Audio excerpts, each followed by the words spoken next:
Welcome to the Rim Break Rodeo. We hope this video helps. You start by confirming you have admin or owner rights and a current backup. This prevents lockout. Once confirmed, open the folder in File Explorer or the file manager you use and note the full path. Make sure hidden files are visible if the folder uses system attributes, because you may need to modify them. From here, right-click the folder and choose the Properties or Security option to begin changing protection. This is the first actionable step that lets you set a new password.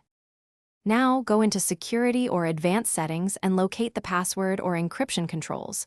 You do this because folder protection can be at the file system or app layer. If the system uses encryption, export or back up the encryption key before changing the password.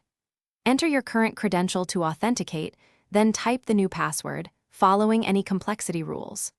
Once set, confirm the change and apply. Make sure to record recovery information in a secure place so you can recover access if you forget. Finish by applying the changes and immediately testing access in a new user session or after reboot. This verifies the password works. If you cannot open the folder, use your backup to restore files and then review ownership and permission inheritance.